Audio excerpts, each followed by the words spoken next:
Kim টেহিউং success story.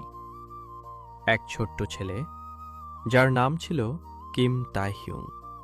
দক্ষিণ কোরিয়ার একটি ছোট শহর তেগুতে জন্মেছিল এই ছেলে। ছোটবেলা থেকেই সে খুব সাধারণ জীবন কাটাচ্ছিল। তার পরিবারের অবস্থা খুব ধনী ছিল না।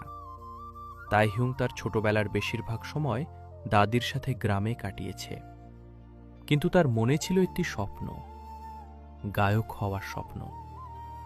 স্কুলের সময় সে স্যাক্সোফোন শিখত এবং মিউজিককে খুব ভালোবাসত। কিন্তু তখন কেউই জানত না যে এই ছেলেটাই একদিন পৃথিবীর সবচেয়ে বড় স্টার হয়ে উঠবে।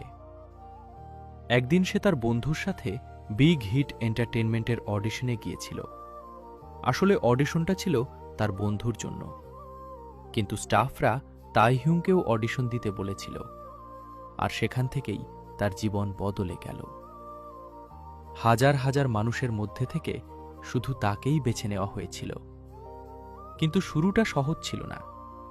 কয়েক বছর ধরে সে ট্রেনিং, প্র্যাকটিস আর কঠোর পরিশ্রম করেছে। কখনো কখনো এত স্ট্রাগল ছিল যে নিজের ওপরও সন্দেহ হতে শুরু করেছিল। তারপর এলো বছর 2013, যখন বিটিএস ডেবিউ করল। আর সেই শান্ত ছেলেটাই আজ সারা পৃথিবীতে ভি নামে পরিচিত। আজ তার কণ্ঠ, তার স্টাইল আর তার পার্সোনালিটি কোটি কোটি মানুষের হৃদয়ে রাজ করছে।